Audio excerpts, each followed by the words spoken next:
உழவர் உலகம் வேட்டியில் உதயம்.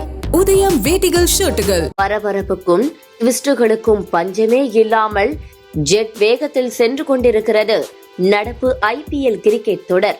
மும்பை வான்கடை மைதானத்தில் நடைபெற்ற மும்பை இந்தியன்ஸ் சன்ரைசர்ஸ் ஐதராபாத் இடையேயான 55வது லீக் போட்டியும் ரசிகர்களுக்கு செம்ம விருந்தாக இருந்தது. அதிரடி பெயர் போன ஹைதராபாத் அணி விளையாடும் போட்டி என்றாலே சிக்ஸர் மழை பொழியும், புதிய ரெக்கார்டு படைப்பார்கள், ரசிகர்கள் குஷியாகி விடுவார்கள். ரசிகர்களின் எதிர்பார்ப்பு என்ன ஆனது? வாருங்கள் விரிவாக பார்க்கலாம். டாஸ் வென்ற மும்பை அணி கேப்டன் ஹர்திக் பாண்டியா பந்து வீசுவதாக அறிவித்த உடனேயே ரசிகர்கள் ஷாக் ஆயிட்டாங்க. முதலில் பேட்டிங் செஞ்சாவே ஹைதராபாத் வீரர்கள் அசால்ட்டா 250 ரன் அடிச்சிருவாங்களே, நீங்களே முதல்ல பேட்டிங் செஞ்சிருக்கலாமே பாண்டியா என மும்பை வீரர்கள் புலம்ப ஆரம்பித்தனர். அதுக்கேத்தபடி ஹைதராபாத் அணியின் தொடக்க ஆட்டக்காரர் டிராவிஸ் ஹெட்டும் பவுண்டரிகளாக பறக்க விட்டார். ஆனால் டிராவிஸ் ஹெட்டுக்கு எக்கச்சக்கமான அதிர்ஷ்டமும் இந்த போட்டியில் இருந்தது. அவுட் ஆக வேண்டிய பல பந்துகளில் இருந்து எப்படியோ எஸ்கேப் ஆனார். அதுவும் அறிமுக வீரர் அன்ஷுல் வீசிய சிறப்பான பந்து வீச்சில் கிளீன் போல்ட் ஆகி டிராவிஸ் ஹெட் வெளியேற ஆயத்தமான நேரத்தில்தான் நோபால் சிக்னல் கொடுக்கப்பட்டது. பல லக் கிடைக்க ஹெட் அதிரடியாக ஒரு முனையில் விளையாடி வந்தாலும் பும்ரா ஓவரில் 11 ரன்னில் விழுந்தார் அபிஷேக் சர்மா. அடுத்து வந்த மயங்க் அகர்வாலும் மீண்டும் ஒரு முறை சொதப்பி 5 ரன்னில் நடையை கட்டினார். பல வாய்ப்புகள் கிடைத்ததால் எப்படியும் சதம் விளாசுவார் என்று எதிர்பார்க்கப்பட்ட டிராவிஸ் ஹெட் 48 ரன்னில் ஆட்டமிழந்து வெளியேறினார். சற்று நேரம் நிதானமாக விளையாடிய நிதிஷ்குமார் ரெட்டி 20 ரன்னிலும், அதிரடிக்கு பெயர் போன கிளாசன் 2 ரன்னிலும் அடுத்தடுத்து பெவிலியன் திரும்பினார்கள். ஹைதராபாத் ரசிகர்களுக்கு அடிமேல் அடி விழுந்தது. சபாஸ் அகமதும் 10 ரன்னிற்கு நடையை கட்ட மேக்ரோ ஜான்சன் 17 ரன்களுக்கு ஆட்டமிழந்தார்.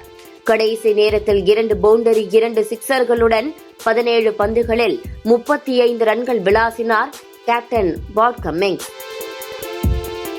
கம்மிங்ஸின் இந்த அதிரடியால் ஹைதராபாத் அணி 20 ஓவர்கள் முடிவில் 8 விக்கெட் இழப்பிற்கு 173 ரன்கள் என்ற கௌரவமான ரன்களை எட்டியது.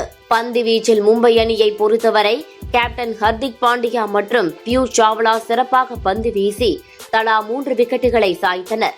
ஒரு விக்கெட் மட்டுமே எடுத்தாலும் 4 ஓவர்களில் வெறும் 23 ரன்களை மட்டுமே விட்டுக் கொடுத்தார் ஜஸ்பிரீத் பும்ரா. 200 ரன் அடிப்பாங்க, 250 ரன் அடிப்பாங்க என எதிர்பார்த்த நிலையில் 173 ரன்களுக்குள் ஹைதராபாத்தை கட்டுப்படுத்தியது மும்பை அணியின் வெற்றியை கிட்டத்தட்ட பாதி உறுதி செய்தது. ஆனால் தொடர் தோல்விகளில் தவித்து கடைசி இடத்தில் இருந்து வரும் மும்பை அணி இந்த ஸ்கோரை எட்டுவார்களா என்ற கேள்வியும் எழாமல் இல்லை. அதற்கு ஏற்றாற்போல்தான் மும்பை அணியின் பேட்டிங்கும் இருந்தது. தொடக்கத்திலேயே அதிர்ச்சி மேல் அதிர்ச்சி கொடுத்தார்கள் மும்பை பேட்ஸ்மேன்கள். இஷான் கிஷன் 9 ரன்னிலும், ரோஹித் சர்மா 4 ரன்களும், நமன்தீர் ரன் எதுவும் எடுக்காமலும் அடுத்தடுத்து நடையை கட்டினார்கள். 31 ரன்களுக்குள் மும்பை அணி 3 விக்கெட்டுகளை இழந்து தடுமாறியது. இன்றைக்கும் மும்பை அணி அவ்வளவுதானா என நினைக்க வைத்து விட்டார்கள். அந்த நேரத்தில் தான் ஜோடி சேர்ந்தனர் திலக் வர்மா மற்றும் சூரியகுமார் யாதவ். திலக் வர்மா மிகவும் நிதானமாக விளையாட மறுமுனையில் ரன் மழை பொழிந்தார் சூர்யா. பந்து மிகவும் நின்று நிதானமாக வந்ததால் பெரிய ஹிட்டிங்கை தொடக்கத்தில் அடிக்க முடியவில்லை. ஆனாலும் நாலாபுறமும் ரன்களை பறக்க விட்டார் சூரியகுமார் யாதவ். 6வது ஓவரில் ஒரு சிக்ஸர் பறக்கவிட்ட அவர் 7வது ஓவரில் 2 பவுண்டரிகள் 2 சிக்ஸர் விளாசினார். இடையில் 2-3 ஓவர்கள் மிகவும் நிதானமாக விளையாடினார். நடராஜன் வீசிய 8வது ஓவரில் 5 ரன்கள், நிதிஷ்குமார் வீசிய 9வது ஓவரில் 4 ரன்கள், கம்மின்ஸ் வீசிய 10வது ஓவரில் ஒரே ஒரு ரன்கள் என ரன்களை கட்டுக்குள் கொண்டு வந்தது ஹைதராபாத். விக்கெட்டை விட்டுவிடக்கூடாது என்பதில் இருவரும் உறுதியாக இருந்தார்கள். 10 ஓவர்கள் முடிவில் மும்பை அணி 3 விக்கெட் இழப்பிற்கு 84 ரன்கள் எடுத்தது. சற்று நேரம் பொறுமை காத்த சூர்யா 11வது ஓவரில் இருந்து ஓவருக்கு ஒரு பவுண்டரி என குறிவைத்து விளாசினார். 30 பந்துகளில் அரை சதம் அடித்த பிறகு அதிரடிக்கு முழுமையாக கியரை மாற்றினார் சூர்யா. அதனால் ஒவ்வொரு ஓவரில் சுமார் 10 ரன்கள் வந்து கொண்டே இருந்தது. மும்பையின் வெற்றியும் உறுதியாகிக் கொண்டே இருந்தது. பாட் கமின்ஸ் வீசிய 17வது ஓவரில் 2 பவுண்டரிகள், ஒரு சிக்ஸர் விளாசி தள்ளினார் சூரியகுமார் யாதவ். சதத்தையும் கிட்டத்தட்ட நெருங்கிவிட்டார். இன்னும் 7 ரன்கள் மட்டுமே தேவையாக இருந்த நிலையில் 96 ரன்களுடன் களத்தில் இருந்தார் சூர்யா. திலக் வர்மா சிங்கிள் எடுத்து கொடுக்க தயக்கமே இல்லாமல் நடராஜன் வீசிய லோ ஃபுல் டாஸ் பந்தை சிக்ஸருக்கு பறக்க விட்டு சதத்தை நிறைவு செய்தார் சூரியகுமார் யாதவ்.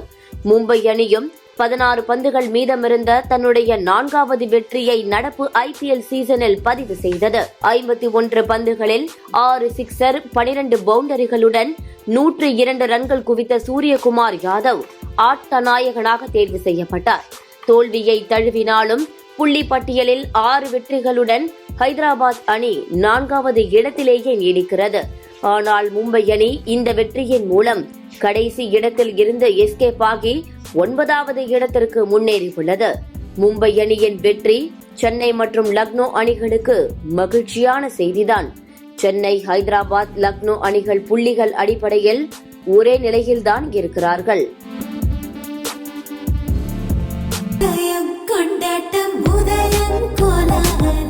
ஆடவர் உலகம் வேட்டியில் உதயம். உதயம் வேட்டிகள் ஷர்ட்டுகள்.